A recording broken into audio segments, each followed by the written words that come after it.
What is going on, everyone? This is Drew Code Sports Talk, and I am your host, Andrew Wright. And it is a solo show. Cody has kind of dubbed this episode called Winning Formula with Andrew Wright, and we're going to introduce a new winning formula. So I'm really excited about doing this episode today.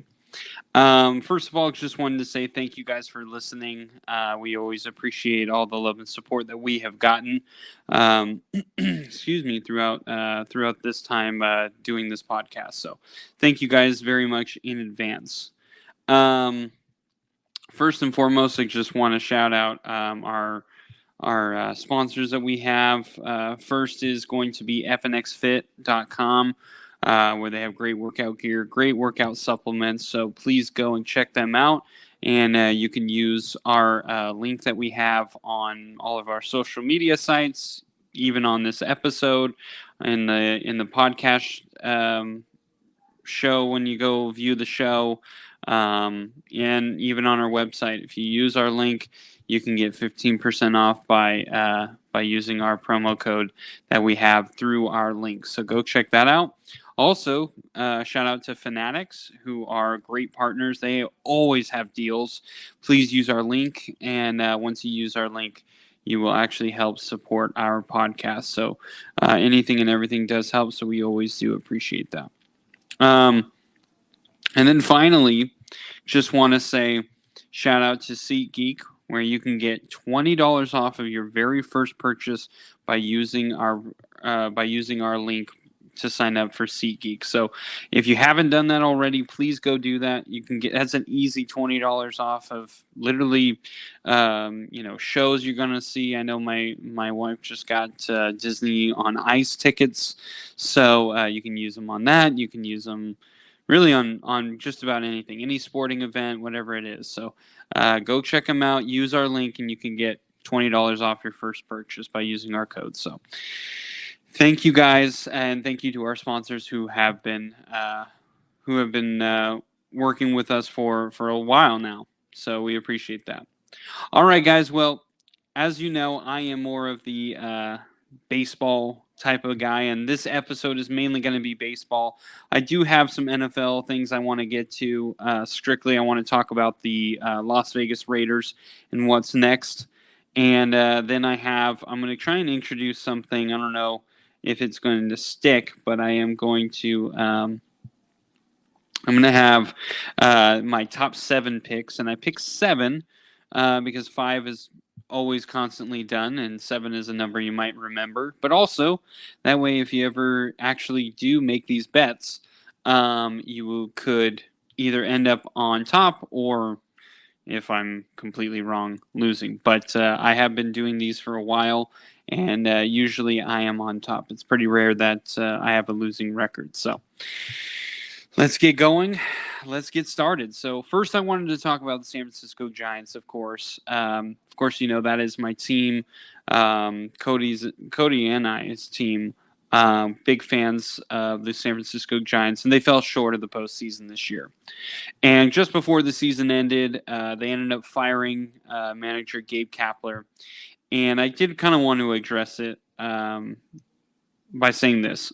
I do kind of feel, first initial thoughts were I really do feel like Gabe Kapler was the scapegoat in this. I really do think it was either Farhan Zaidi or it was Gabe Kapler. And basically the Giants ownership was like, you have to decide, man. And of course, Zaidi fired Gabe Kapler. So that was the first initial thought that I had. Now, listening to some of the players, it does sound like Gabe Kapler was trying to keep it loose all the time. It kind of sounded like he was not trying to be too high and not trying to be too low. He was just trying to be even keel throughout the whole thing. And it sounded like some guys, specifically some of the the leaders, kind of were hoping for more of a accountability type of managerial style from Gabe Kapler. And unfortunately, that's just not him. But I will say this, and I tweeted this out. I do feel like Giants fans owe Gabe Kapler praise. First and foremost, he broke a record while he was here. The Giants won 107 games in 2021. It was something we had never seen or thought of before. I mean, we didn't think that was even possible. We were playing out of our minds that year, which was fantastic. And we ran into a buzzsaw that was the Los Angeles Dodgers.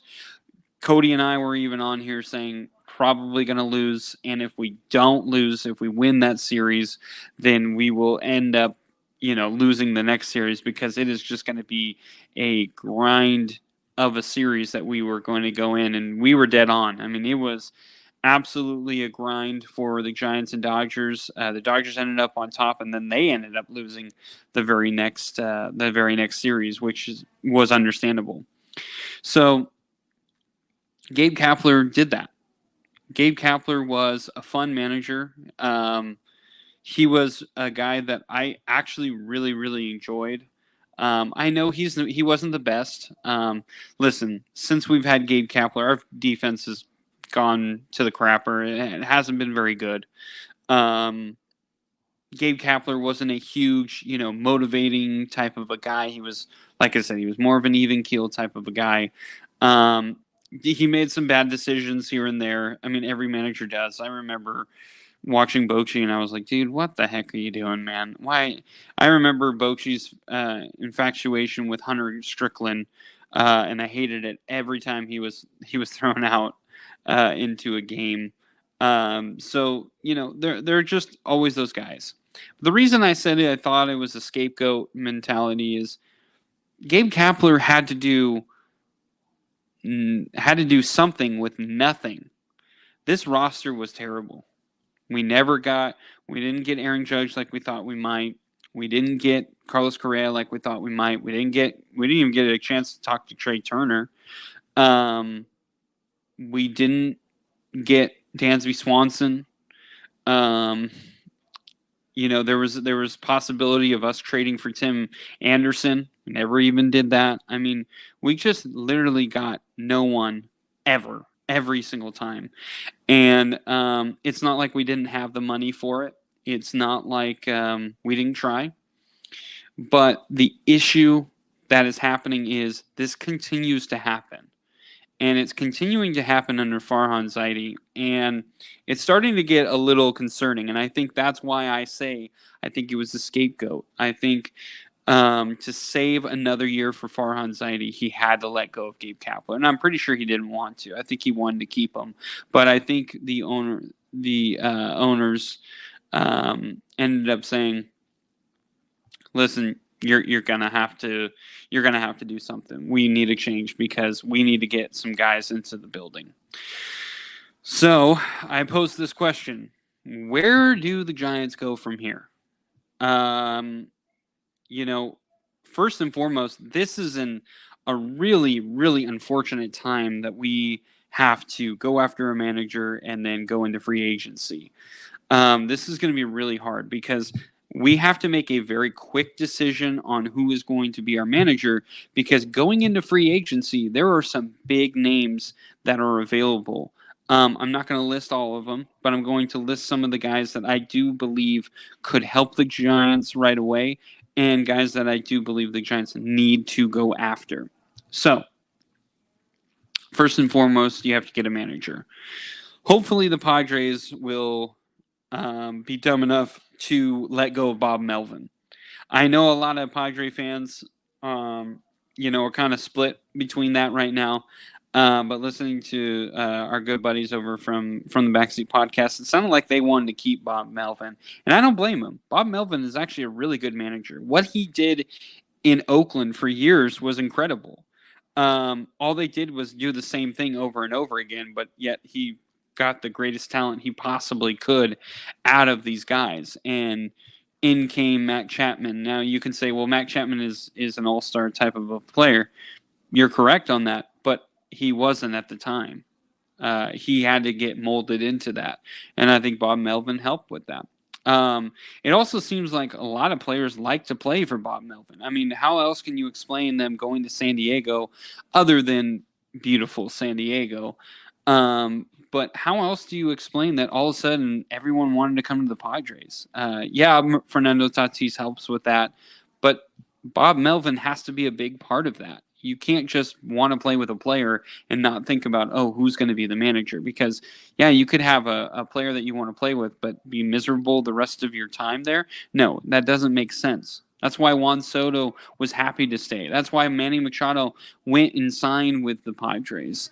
That's why they ended up getting all these great players. I mean, Blake Snell, Yu Darvish, Josh Hader. I mean, all these guys are very talented players. These are all guys that you should want still.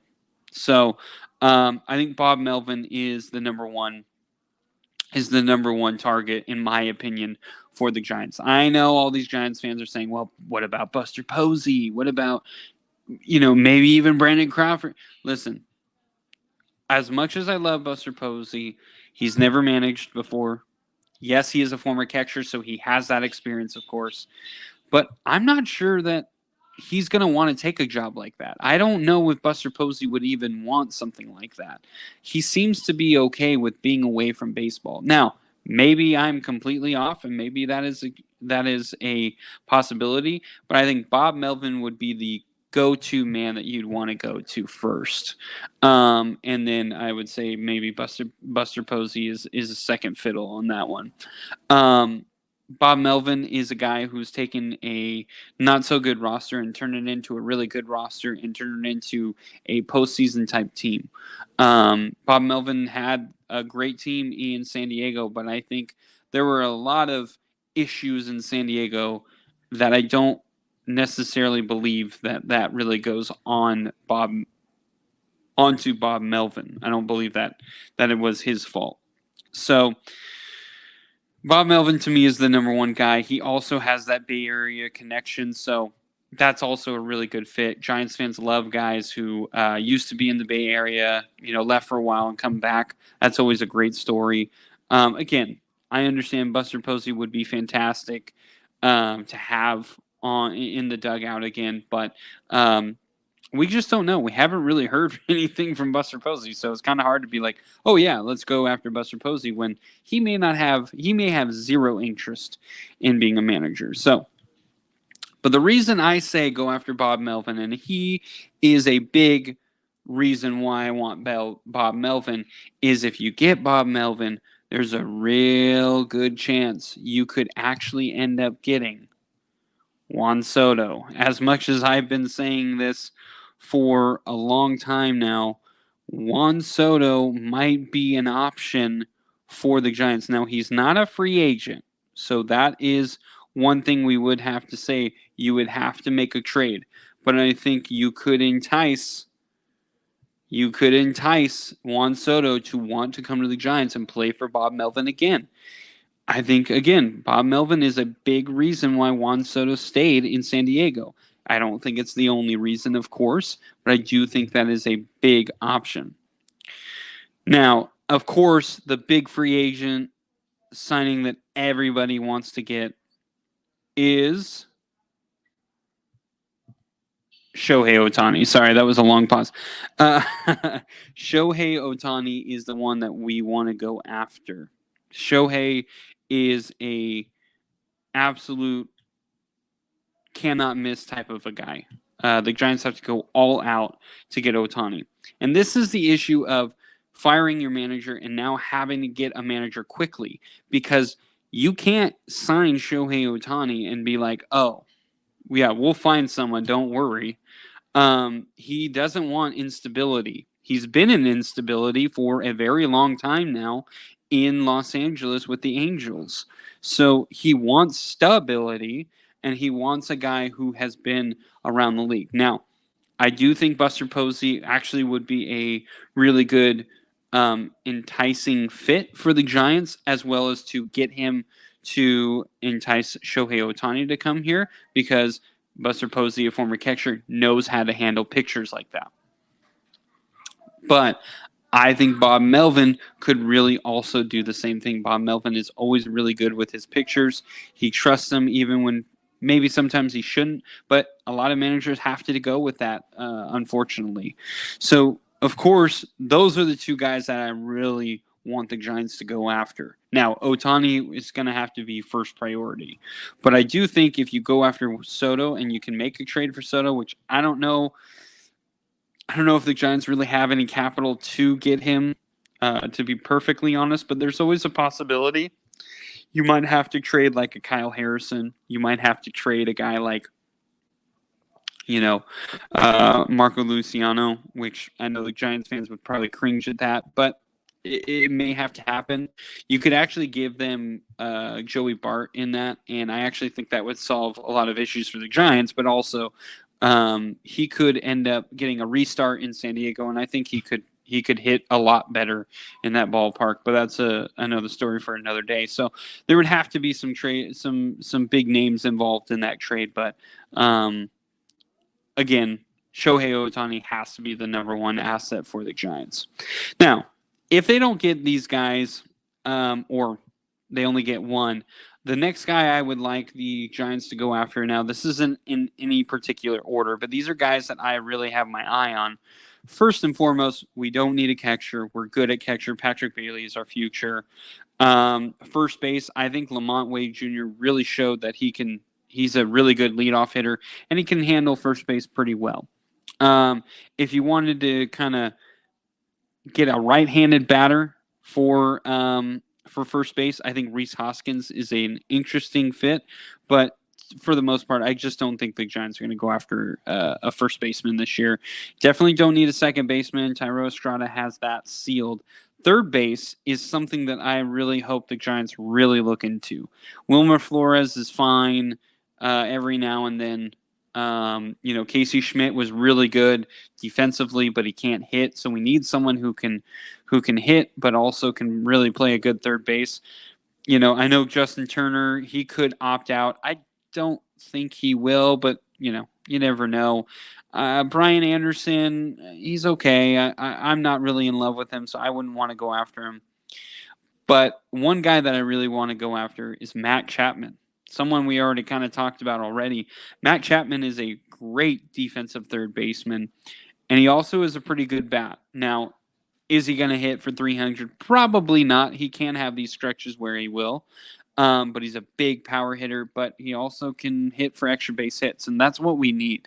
We need guys who can not only get on base, but hit for extra base hits. And Matt Chapman is one of those guys. And he's a solid third baseman. We need defense. That would really help, and he would help out the offense as well. So Matt Chapman, I would also say, and this is actually surprising that he's even on here, is Cody Bellinger. Now, I think he'll probably stay with Chicago or sign somewhere else. I don't think he will become a Giant. But this is a guy that Giants fans really wanted last year. We wanted to get him for this year. We ended up not going after him. And Cody Bellinger, already is a great defensive outfielder. He can play first base, which will help with Lamont Wade Jr. sometimes, who needs a day off. He is a lefty who Farhan Zaidi really looks at, so that's another fit. But the other thing is Cody Bellinger, yes, he had a career year. Yes, it was a contract year, so a lot of people are going to be like, well, I don't know about that. But Cody Bellinger, even if he's not hitting fantastically, I feel like the Giants have enough hitters who can kind of cover up for Cody Bellinger on his slumps. And yes, he does have slumps. But I think he would be a great fit for defensively. He is still a scary big bat. Now, the ballpark is going to be an issue, so he's going to have to be okay with hitting in Oracle, so that's going to be really up to him. But I think that is a guy that the Giants do need to go after.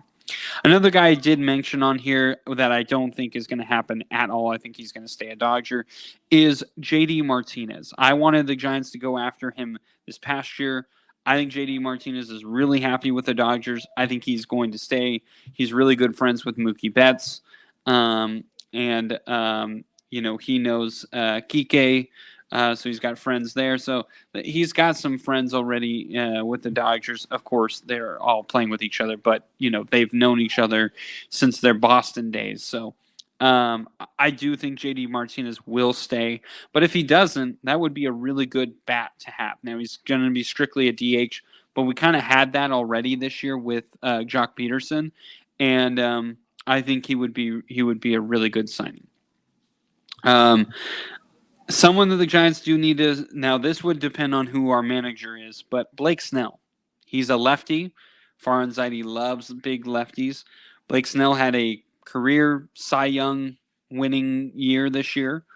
I don't really think Blake Snell is as good as what his numbers said he was this year, but however, I do feel like Blake Snell would benefit from the ballpark that he's pitching at, and as well as if you had like a Bob Melvin who has managed Blake Snell for the last few years, I think that would be a really nice, comfortable fit for Blake Snell. Again, Blake Snell's going to cost a lot of money, so it really depends on if the Giants end up getting Ohtani or another big name, and the chips might have to fall from there. The other guy I hope will be available, but again, I don't think he will, is Aaron Nola. Aaron Nola is a guy that, yes, he's getting long in the tooth, but again, he actually may benefit from the ballpark. And he's an older pitcher who usually the Giants do go after, so I think that's already a good fit. But he wouldn't have to be the ace anymore. I'm not sure he would like that all that much, but if he would be okay with it, I think he could actually be a real good asset, and I think he could have some really good, talented years with the Giants, or even end his career with the Giants. So that would be another one. And then finally, Hyun-Jin Ryu. Now, this guy struggles with injuries, so that's going to be the only thing. But this is a guy typically the Giants go after, a guy who has some injury histories. This is a lefty. This guy has had success before, and it's not like he's lost anything on his pitching style. It's just he's never out there. So I think this would actually be a really good signing because I don't think he's as expensive as the other pitchers I've been mentioning. But also he is a guy who could be a solid starter. If he can stay healthy, he's a solid starter. He's going to have some bad games just like every other pitcher, but you won't have to be afraid of throwing him out there week in and week out or every fifth day because he knows how to pitch. And especially if you had Ohtani, I think Hyun-Jin Ryu is a perfect fit for the Giants because not only do you have the Japanese connection there, but you also have these a group of guys who you have a solid star and a guy who has been successful in the past who can kind of help Ohtani throughout this, where I don't think you really had that with the Angels. And so you get a guy who can talk to him on his level, and they kind of understand what they had to go through to get to this spot. So I really would like that fit. So just food for thought, I guess, there. All right. So let's talk about the MLB postseason, which is in full swing already. We've already had all 4 games played. Well, first 4 games of the wild cards played. So today, Tuesday, October 3rd, we had the Texas Rangers beat the Tampa Bay Rays 4-0. We had the Toronto Blue Jays lose to the Minnesota Twins 3-1. We had Arizona Diamondbacks win against the Milwaukee Brewers 6-3. And we had the Miami Marlins losing to Philadelphia Phillies 4-1. So I wanted to introduce something that I kind of do in the NFL, and I don't know why I haven't done this before for Major League Baseball postseason. So I've only done the wild card games because I can't use this formula until we're in the next round here. So for me, we have Toronto versus Minnesota, Texas versus Tampa Bay, Arizona versus Milwaukee, Miami versus Philadelphia. So the way I do it in the NFL is I look at the head coach, I look at the quarterback, and then I look at the defense. And if you get 2 out of 3 in those, then I pick you to win, because I always say the head coach is the one who's calling the plays. He's the one who sets the tone. If he's better than the other head coach, he's already going to outcoach him. If you have the better quarterback of the two, you have a better shot of winning that game, even if you're down. And then if you have the better defense, we always hear defense wins championships, and I fully believe that still is in full effect. Yes, all of the plays or calls, especially with the refs, are always geared towards more offensively. But when you have a really good defense, sometimes that doesn't really matter. I mean, we almost saw the Jets upset the Chiefs this past Sunday night just because that defense was just killer. And Mahomes was getting a little rattled. So that's what I mean by that. So with the MLB postseason, what I ended up doing is I look at the manager, a.k.a. head coach. I look at the pitching staff.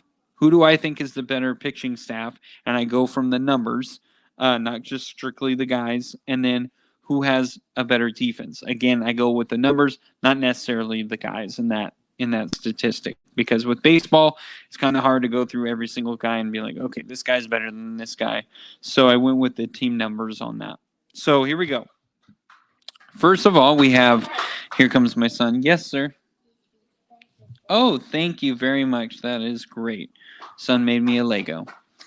Okay, so we have Toronto versus Minnesota. So first of all, I think head coach or manager wise, I have Schneider, Toronto Blue Jays manager, as the better one. He has been there a little bit longer, and I think he's done a lot better with the pressure that he has had. Now, has it been rock solid? No.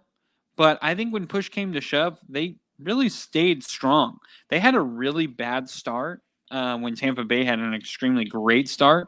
The Yankees were looking like they were really good. Boston looked like they could be a team that was going to win, and Baltimore kind of had a somewhat of a slow start, but ended up starting to win. So at one point, Toronto was like last place in the AL East, and they just stayed the course. They just kept doing what they did, and took it to where they can get into the postseason. So, whereas Minnesota, I really think they just benefited from a really bad division this year, and they were not that great this year. So I don't trust Rocco Baldinelli, I believe, for the Twins. So for me, the better manager is Schneider here. So the better pitching staff, and this is the numbers that I went with here, is I was looking specifically at team stats, and I was looking at the fielding percentage, and the better fielding position pitching. I was going with pitching first. That's where I'm messing up. Is I went with the earned runs, because I do think that is a very important stat. I know everyone's going to be like, well, what about whip, and what about wins and strikeouts, and batting average against? And listen, those are all really good numbers. I kind of had to pick one. So I went with earned runs, because I do think that is a big thing, because you can see, the Rockies, the A's, the Royals, the Nationals, the White Sox, those are your top 5 who gave up the most earned runs this year. So those are probably your worst pitching staffs. So for me, I have Toronto, because Toronto is the 4th best pitching staff in terms of earned runs, only allowing 610 earned runs, the best being the Milwaukee Brewers at 595. So they're right there. The Twins, however, though, they are in 6th with 624. So they were very close, but I would go with the Blue Jays. Plus, I trust like a Cosman. I trust a Hyun-Jin Ryu, as I had mentioned before. They have a really solid pitching staff. I do like the Twins, but Sonny Gray had a really good year.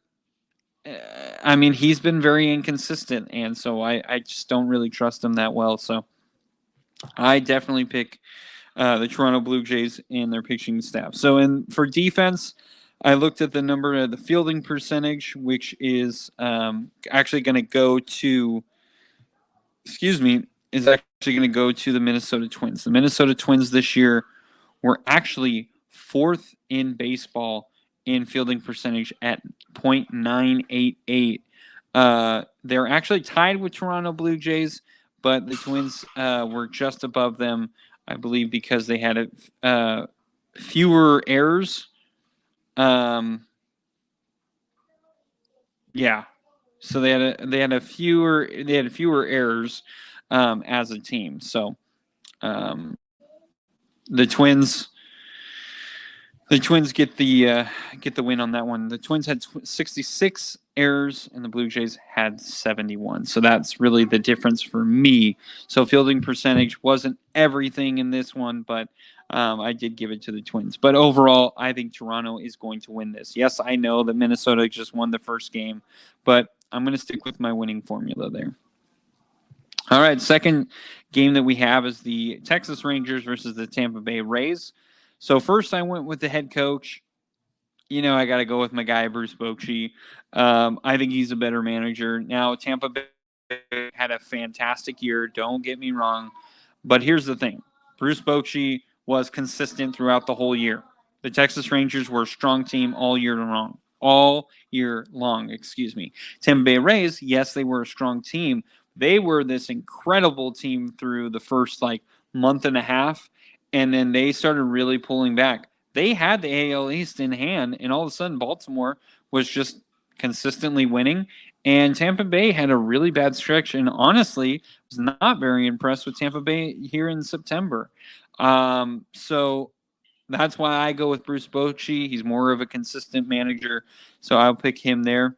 The pitching staff, I had to go with the Tampa Bay Rays. Now, the Tampa Bay Rays here, they were fifth in earned runs allowed, whereas the Texas Rangers were actually the 12th highest with 683 compared to the Rays, who only gave up 618. So that's a big number. So to me, pitching staff, that's already very, very important. That goes to the Rays,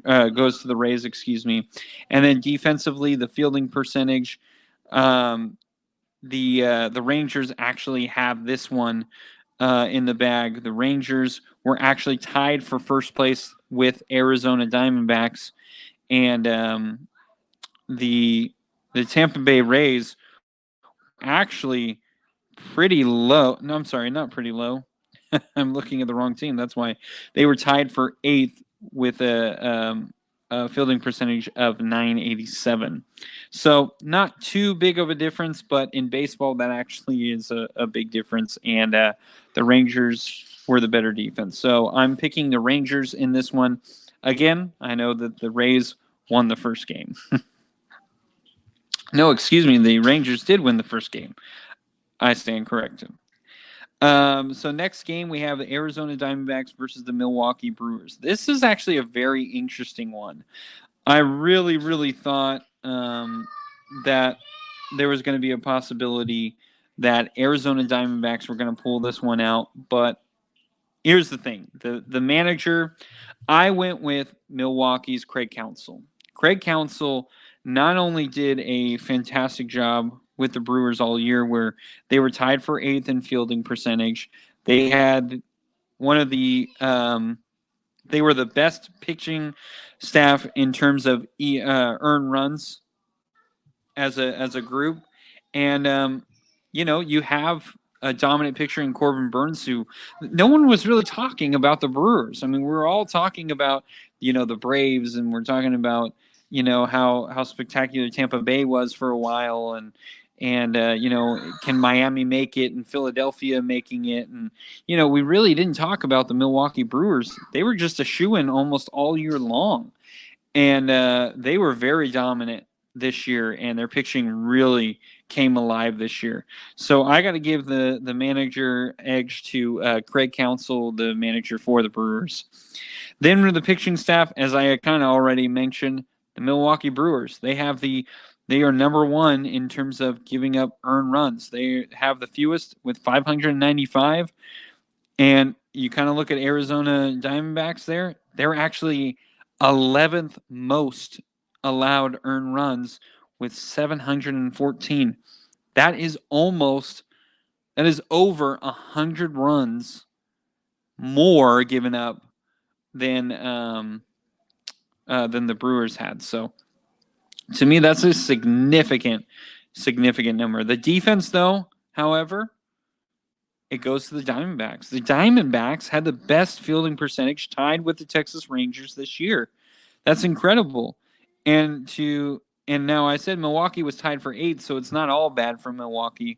But that's why I'm going to pick Milwaukee here. I think the Brewers are just so underrated. No one really wants to talk about them.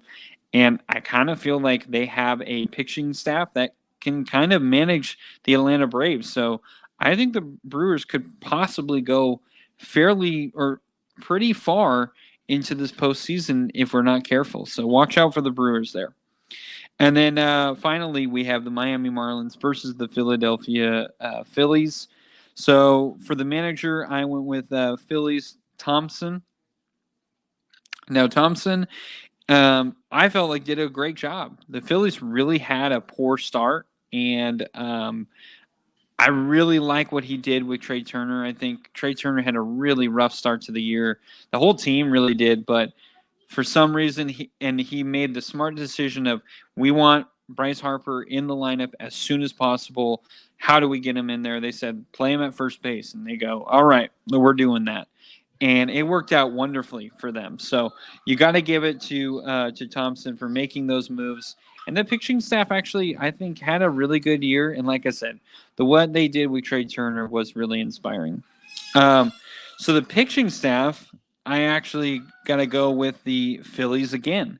Now, the Philadelphia Phillies were 19th in terms of earned runs, which is actually good. You want to be a higher number. They gave up 645. Sorry, my son. But the Miami Marlins they were 15th, giving up 678 earned runs. So the Phillies were slightly better there. So I'm going to give them the edge on that one. But then the fielding percentage, I actually was a little sad about the Marlins. So the Philadelphia Phillies here, they were 19th in fielding percentage. The Miami Marlins were 24th. So both teams not fantastic. And honestly, I'm trying to think. It's 1,000 point below the Marlins are of the Phillies, but it is, again, it's a big significant number in baseball, and the Phillies definitely I think are gonna run away with this. Unfortunately, I think the Marlins ran into a pretty tough Phillies team. So. All right, so next we're going to go into football. So first I wanted to talk about the Las Vegas Raiders. Now, the Las Vegas Raiders are obviously Cody and I's team, and it's kind of funny that I'm wearing a Peyton Manning shirt that is about the Broncos, but I love Peyton Manning, and if you don't listen to the show, now you know why I'm wearing it. But anyway, all I have to say is this. Fire Josh McDaniels. I cannot handle another year with Josh McDaniels.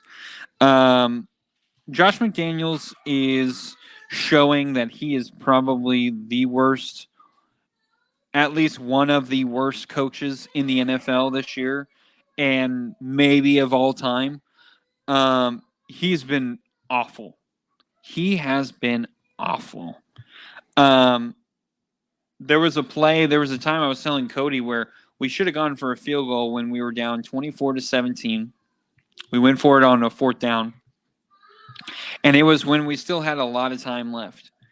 And I said, kick the field goal. And Cody was like, well, I think what he's trying to do. And I go, no. You kick the field goal here. Yes, you're down by 4, so a field goal doesn't win it. But if you end up having to get a field goal again, you still would have time and still have timeouts where you could still get the ball back. And then all you have to do is go for a field goal instead of having to go for these touchdowns every time. So that was strike number 1 in that game. Strike number 2 was to throw it on 1st and goal with a rookie quarterback when Josh Jacobs, who we just signed, and he was finally having a great game, we decided to not use him and throw the football. There's strike 2. Strike 3 for me is Josh McDaniels not holding himself accountable. How do you go into a game, you say, instead of Brian Hoyer, we're going to start Aiden O'Connell, which kind of felt like now it's like, well, maybe he just started Aiden O'Connell because he wanted to prove like Raider Nation wrong that we were all calling for him. But you decided to start Aiden O'Connell. Nonetheless, that was your decision. It was not ours. You always say you don't care what we think. You guys are just going to run the course. And then proceed to – he wasn't active at all for any of the other games except for this game. You activate him. He starts. Did okay. Wasn't fantastic. I don't know how much better Jimmy Garoppolo would have been. But I think he would have got the ball out a little quicker. But overall, really didn't add much to it. But he's a rookie. This was his very first game in an NFL starting.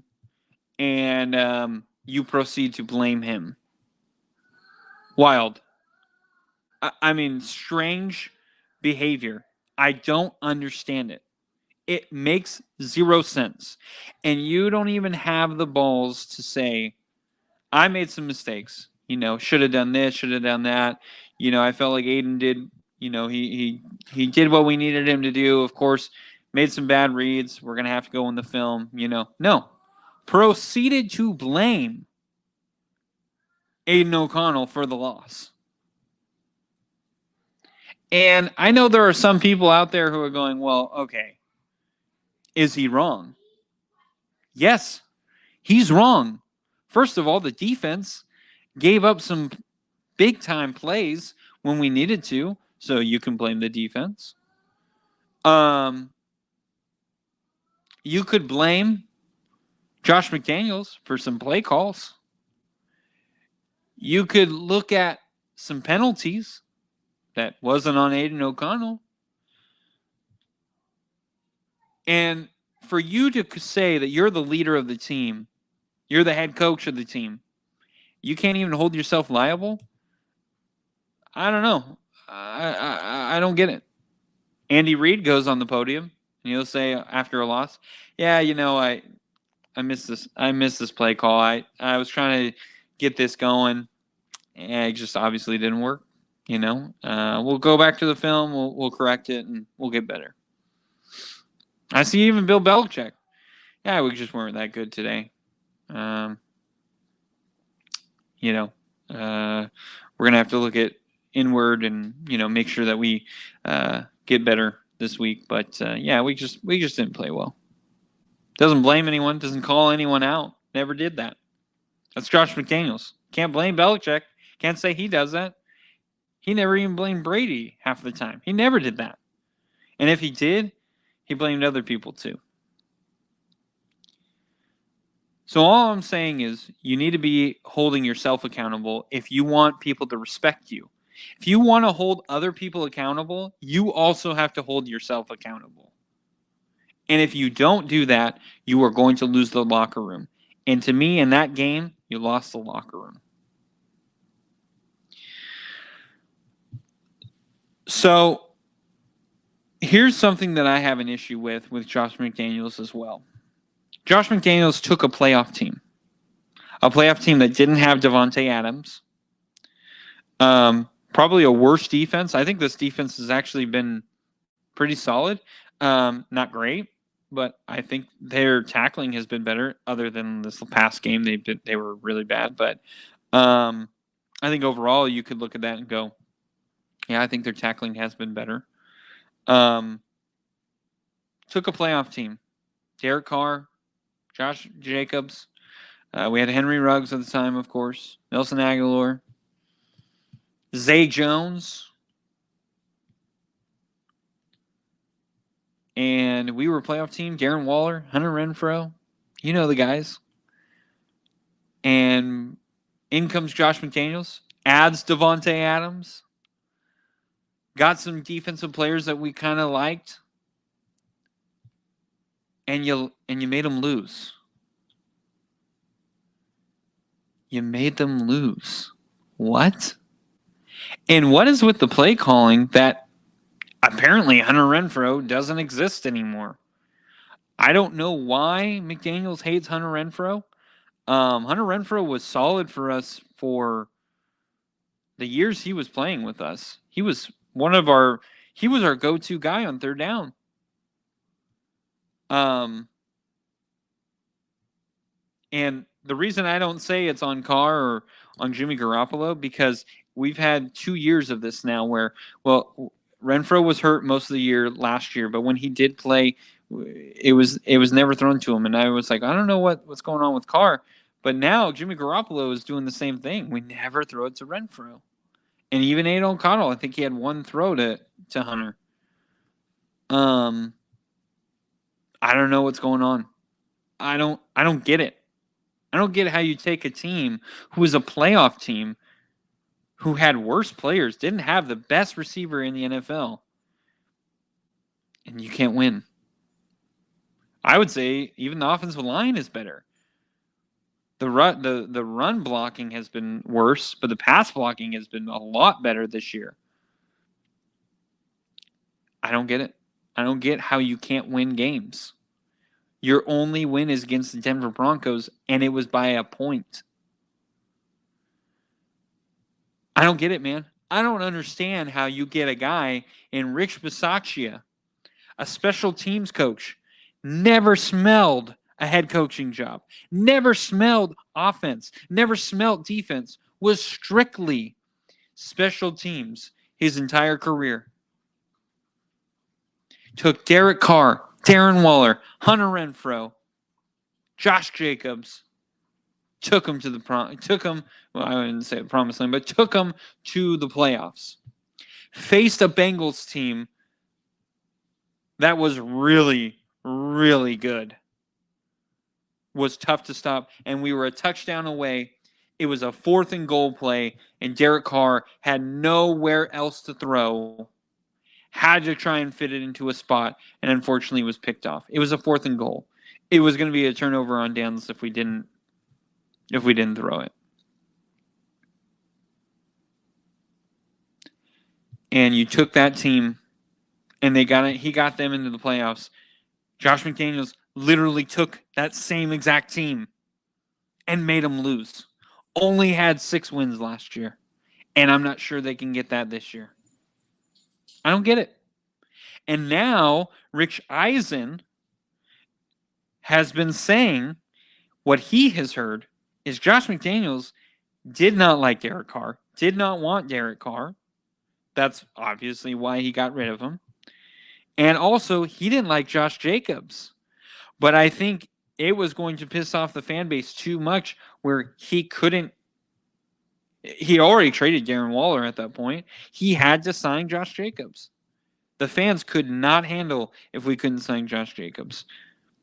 I'm not even sure the organization could have handled them not signing Josh Jacobs. I think that was more Mark Davis saying, "No, we got to keep this guy."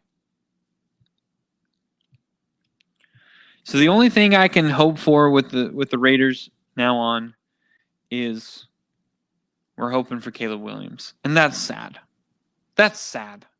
I don't want to hope for another quarterback again.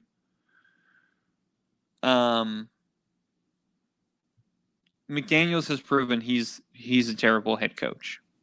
He's proven that. And I'm almost 100% sure. I would say 99% sure he has lost majority of that locker room. And when that happens, it's not good. Obviously, he's already lost a lot of the guys because they don't play well. A lot of guys aren't in their assigned spots. You could argue a lot of the guys don't want to get hurt. They're just hoping for next year. That's not good. That is not good. Fire Josh McDaniels. All right, guys. We're going to end on kind of a high note. So we're going to do the NFL top 7 picks for this week. So I have 7 games that you should bet on that I am guaranteeing at least 4 wins. So if I don't get 4 wins, I won't be on here next week. No, I'm just kidding. I will admit when I'm wrong. But here we go.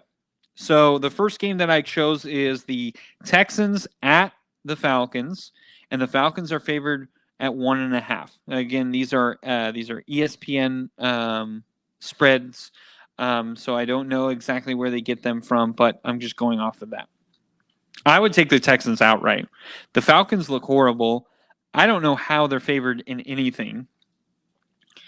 I don't know how they got 2 wins already, which is staggering because I think the Falcons are a worse team defensively and offensively than the Raiders, which we'll get into another time. But CJ Stroud is straight balling right now. And the Texans looked really good against the Steelers, man. And I know the Steelers aren't a fantastic team, but that Texans team is legit. And CJ Stroud is kind of starting to look like he should have been the number 1 overall pick over Bryce Young. So take the Texans outright. I know it's in Atlanta, but Texans have been balling. I don't see the Falcons really able to do anything with Ritter.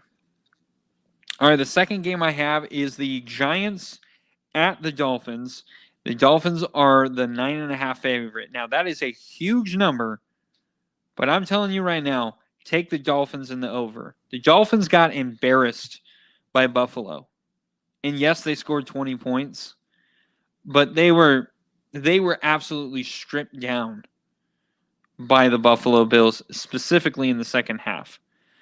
I know the Giants didn't look good against the Seahawks, and that's kind of why I'm taking the Dolphins, because I just don't see how the Giants can get better. Daniel Jones has to be way better, and I don't see that happening against that Dolphins defense. I would take the Dolphins, the over on that one.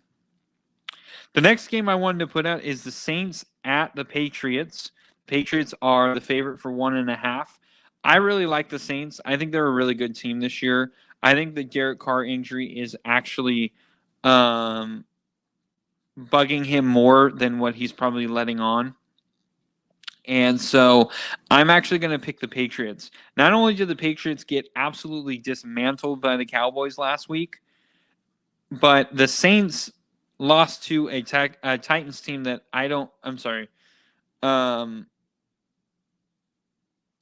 oh, shoot. I don't remember. I blanked on who they played last week. Well, the Saints didn't look good either way. They did not look good. And I think the Saints are still going to pull back a little bit. I think the Patriots are going to come back with a vengeance after the way they looked against the Cowboys. Usually when teams get absolutely blown out by an NFL team, they come back the next week and completely do well. So I'm betting that. I'm betting the Patriots over on that. Then we have the Bengals at the Cardinals. The Bengals are actually the favorite at 3.5. I'm betting the Cards to cover. I think the Cardinals are a strangely good team. Josh Dobbs has done really well, and the Bengals offensive line has proven time and time again so far this year that you can get to Joe Burrow. The offensive line apparently doesn't show up for work, and so I think the Cardinals have a really decent, at least decent defensive line that can get to the quarterback at times, and I think it can rattle Joe Burrow. I don't think they're going to get shut out, but I do think that I would still probably, if I had to pick one or the other, I would probably say the Bengals are going to win this game. But I do think the Cardinals are at least going to be within 3. So I have the Cardinals to cover. I do not have them to outright win. So Cardinals to cover. The next game I picked here is the Chiefs and Vikings. Now, the Chiefs didn't look great this past week. And Chiefs at Vikings. The Chiefs are a 5.5 favorite, but I'm going to pick the Chiefs. I'm going to pick the over. This is still kind of a big number, but I'm going to pick the over on this one. The Vikings have no defense. And when they do play well, Cousins seems to really not do well. So I'm pretty much betting on one or the other, where the defense gets undressed or Cousins gets undressed. Either one. I think the Chiefs are going to win this one. Chris Jones has been an absolute menace for the Chiefs since he's been back. I think Travis Kelce is going to have a really good day, and I don't think Mahomes is going to throw 2 picks again. I think he's going to come back, and he's going to want to show that, hey, I'm going to throw 4 touchdowns against the Vikings.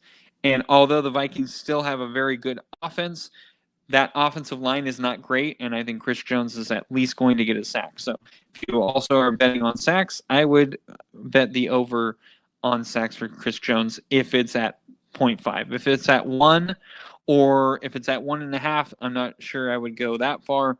But if it's at 0.5, I would take the over in a heartbeat. All right, the next game I have are the Cowboys at the 49ers. Now, the Cowboys absolutely dismantled the Patriots, and this is why, and the Niners are favored at 3.5. This is why I picked the Niners to win. I have the Niners to, the over on the 49ers at 3.5. The reason I say that is the Niners look solid.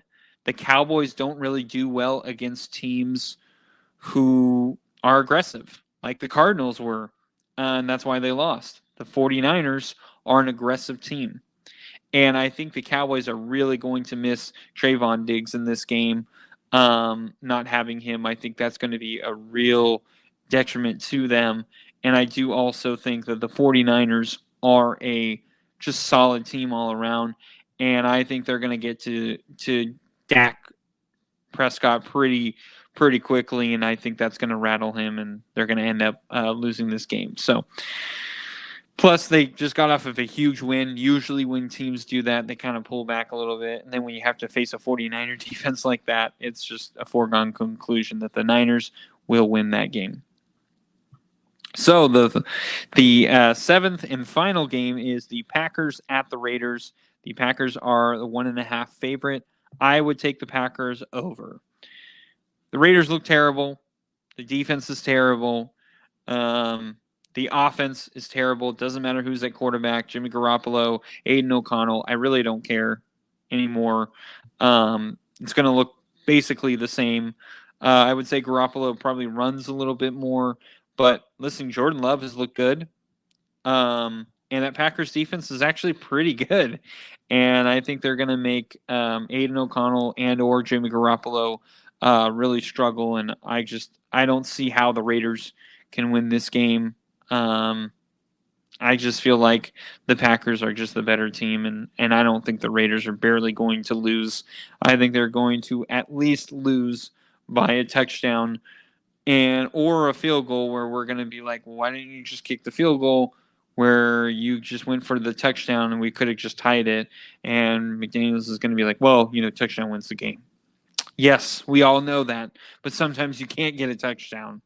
Anyway, as you can tell, I'm still very frustrated. So, to recap, I have Texans-Falcons. I have Texans outright. Giants-Dolphins. I have the Dolphins over. Saints-Patriots. I have the Patriots over. Bengals-Cardinals. I have the Cardinals to cover. Chiefs-Vikings. I have the Chiefs over. Cowboys 49ers, I have the 49ers over, and the Packers Raiders, I have the Packers over. So take what you will, but I think those are solid. So anyway, guys, that is it for me. Cody will have an episode later on this week where he's going to be talking strictly NFL. I wanted to get to the baseball stuff, And obviously, I wanted to talk about the Raiders, and then I wanted to do some betting lines. So, anyway, guys, really thank you so much for listening to today's podcast. Please follow us on Facebook, Twitter, Instagram, also TikTok, and also go follow us or subscribe to our YouTube channel and subscribe to our podcasts on all the major podcast sites. And, rate and review as well. Comment, like, whatever it is. We always want to hear from you guys. We always want feedback. So please, please, please do that for us. That anything and everything, does help. So thank you guys very much, and looking forward to next week. Hopefully, being able to